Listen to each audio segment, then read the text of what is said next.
Si tu veux pouvoir parler de manière beaucoup plus fluide dans la langue que tu apprends, il y a un truc vraiment génial qui va vraiment t'aider, c'est penser dans ta langue cible. Et en plus, plus tu penseras dans ta langue cible et plus tu retiendras ce que tu apprends. Dans cette vidéo, je vais te donner des petites astuces, des petits conseils qui vont te permettre de commencer à penser dans la langue que tu apprends et que cela devienne beaucoup plus naturel. Mon premier conseil, c'est de commencer à le faire très rapidement. Même si tu es débutant et que tu as peu de vocabulaire, tu vas pouvoir commencer à t'entraîner à penser dans ta langue cible.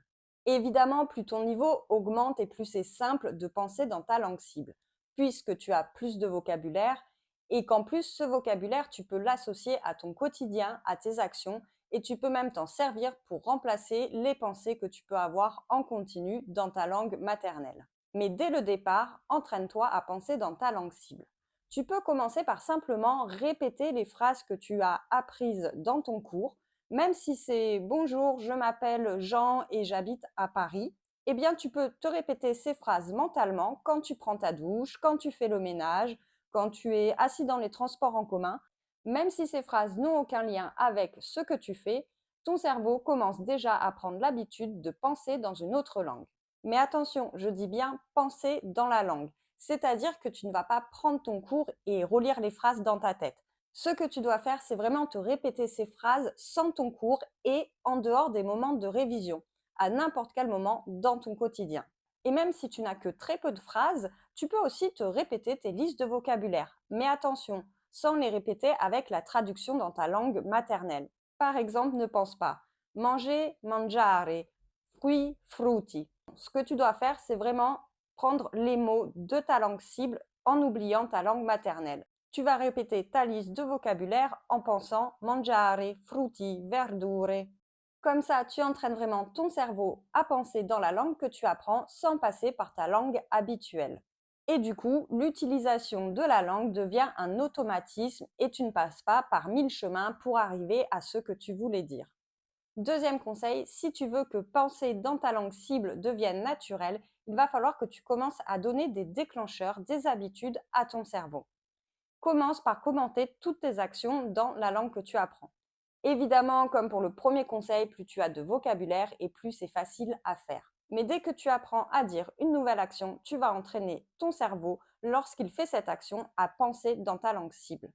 Par exemple, tu as appris le verbe cuisiner. À chaque fois que tu vas te faire à manger, dans ta tête, tu vas te dire je vais cuisiner. Si tu as appris le verbe laver, à chaque fois que tu vas aller te laver ou que tu vas faire le ménage, tu vas dire je vais aller me laver, je vais laver le sol, je vais laver la vaisselle. Plus tu prendras l'habitude de commenter tes actions dans ta langue cible et plus ton cerveau prendra l'habitude lorsqu'il fait quelque chose de penser dans ta langue cible. Au début, ça va te demander un petit effort de faire ça, c'est-à-dire qu'il va falloir que tu te rappelles qu'il faut que tu penses dans ta langue cible quand tu fais une action. Mais tu vas voir que plus tu le fais et plus ça deviendra un automatisme pour ton cerveau. D'ailleurs, au bout d'un moment, tu vas même te rendre compte que certaines expressions sont plus naturelles pour toi dans ta langue cible que dans ta langue maternelle. Pour moi, je sais que mon cerveau pense beaucoup plus facilement ma che freddo fa que oula, il fait froid. Pour penser de manière naturelle dans ta langue cible, oublie la traduction. Penser et parler dans une langue étrangère ne peut pas devenir un automatisme si tu passes toujours par ta langue maternelle.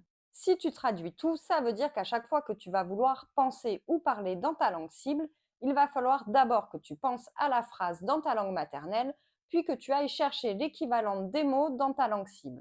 Ça va te prendre vraiment beaucoup trop de temps et ça ne va pas du tout être naturel pour ton cerveau ni pour la personne qui t'écoute ou pour toi-même qui essaye de penser. Pour t'habituer à ne pas passer par la traduction, il y a plusieurs astuces. Déjà, quand tu rencontres un nouveau mot, essaye d'aller chercher la définition dans le dictionnaire comme tu le ferais dans ta langue maternelle. C'est-à-dire qu'il va falloir que tu essaies d'oublier Google Traduction et les dictionnaires bilingues et que tu passes directement au dictionnaire dans ta langue cible. Au départ, ce n'est pas vraiment évident de faire ça. Si tu ne connais pas le mot fenêtre, il y a peu de chances que tu connaisses les mots qui composent la définition du mot fenêtre. Ce que tu peux faire à la place ou en complément, c'est faire des recherches par image. C'est-à-dire que dans la barre d'infos, tu vas taper ton mot et au lieu de prendre l'onglet tous, tu vas prendre l'onglet images. Ça va te permettre de comprendre la signification d'un mot en ayant une représentation visuelle. Cette solution peut ne pas fonctionner lorsqu'il s'agit de mots qui représentent des idées abstraites. Ce que tu peux faire alors, c'est aller chercher d'autres phrases qui utilisent ce mot pour voir si tu arrives à comprendre le sens grâce à un contexte différent. Dans les dictionnaires en général, tu trouves plein de phrases d'exemples, mais tu peux aussi faire des recherches internet pour trouver des phrases qui utilisent ce mot. Mais si vraiment aucune de ces solutions n'a fonctionné pour le mot que tu recherches, alors tu peux aller chercher la traduction dans ta langue maternelle. Mais une fois que tu connais la traduction du mot, tu vas pouvoir te le répéter dans la tête, mais sans passer par ta langue maternelle, comme je l'ai expliqué dans mon premier conseil. Et très rapidement, utilise ce mot au sein d'une phrase, pas de manière isolée. Ce qui m'amène à mon quatrième conseil, apprendre des phrases plutôt que des mots et de la grammaire. Si tu apprends seulement des mots isolés, déjà ça ne va pas être motivant puisque tu ne seras pas capable d'exprimer une idée et d'utiliser ce mot.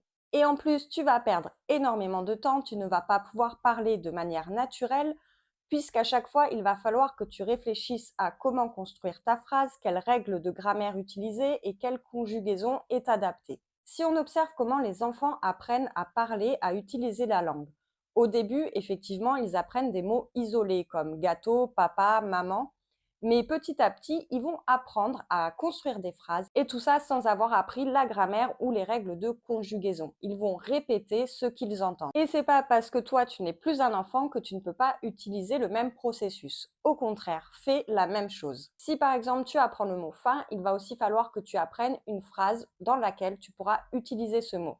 Et même si possible, plusieurs phrases. Par exemple, j'ai faim, je n'ai plus faim, est-ce que tu as faim, quand j'aurai faim, je mangerai. Ça va te permettre de pouvoir réellement utiliser la langue, de pouvoir exprimer une idée ou une envie. Tu vas voir que ça va être beaucoup plus motivant et surtout, tu vas pouvoir commencer à penser de manière plus naturelle et plus construite. Pour améliorer ton processus d'apprentissage de phrases plutôt que de mots, il y a une astuce très simple, immerge-toi dans la langue. Comme on l'a dit pour les enfants, quand ils apprennent à parler, ils reproduisent ce qu'ils entendent dans leur famille, dans leurs dessins animés, dans les chansons, dans tout ce qu'ils entendent au quotidien autour d'eux. Tu peux reproduire la même chose sans être à l'étranger. Il va simplement falloir que tu t'entoures au maximum de la langue que tu apprends. Par exemple, si tu veux regarder une vidéo sur YouTube, essaie d'écouter une vidéo dans ta langue cible. Regarde tes films et tes séries dans la langue que tu apprends. Tu peux aussi lire des livres, lire des BD, regarder des tutos ou des séances de sport, toujours en allant vers ta langue cible. Tu peux faire ça de manière active, de manière consciente, c'est-à-dire en étant concentré, en relevant les phrases, en répétant ce qui est dit dans la vidéo.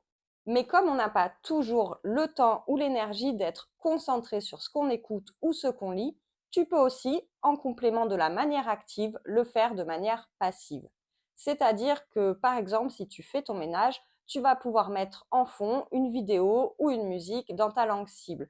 Tu peux le faire aussi dans les transports en commun, tu peux le faire quand tu manges, avant de t'endormir.